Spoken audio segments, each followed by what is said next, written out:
What if I told you that the very parts of yourself you try to hide, suppress, or deny aren't your weakness? They're your greatest untapped power.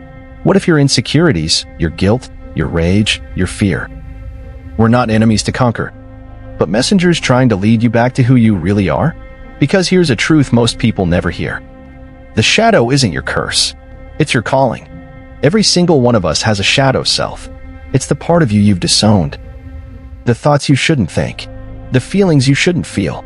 The desires you shouldn't have. So where do they go? They sink beneath the surface of your personality, into the dark, into the unconscious.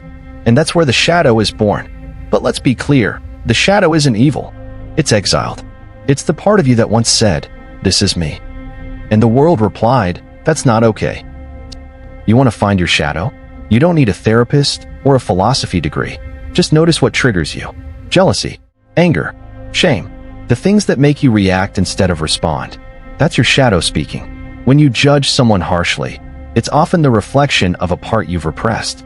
When you sabotage your own success, that's a buried belief whispering, "You don't deserve this." The shadow hides in plain sight.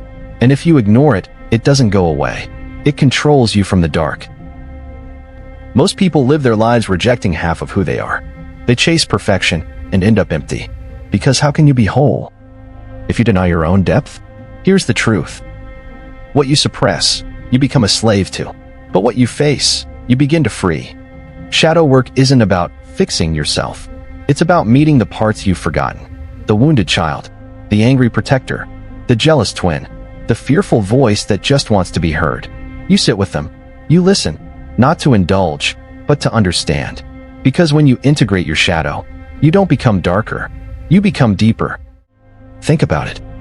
The artist's pain becomes their masterpiece. The outcast's loneliness becomes their gift of empathy. The rebel's rage becomes their engine for justice. It's not the polished parts of us that change the world. It's the raw, unfiltered truth that lives in the shadow. Your creativity, your intuition, even your purpose often lie just behind the door marked "Do not enter." Start by observing, without judgment. When something triggers you, pause. Ask, what is this really about?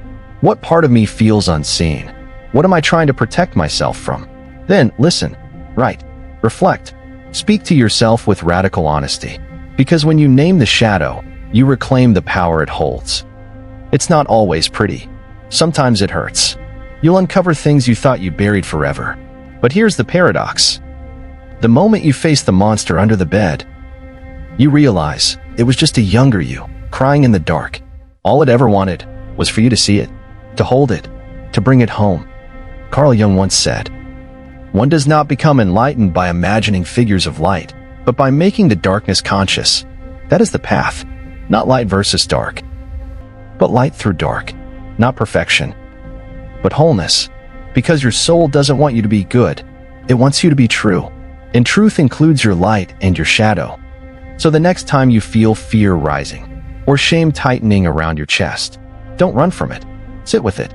Ask it what it wants to show you. Because this is not the end of your story. It's the beginning. The shadow isn't the enemy. It's the missing piece.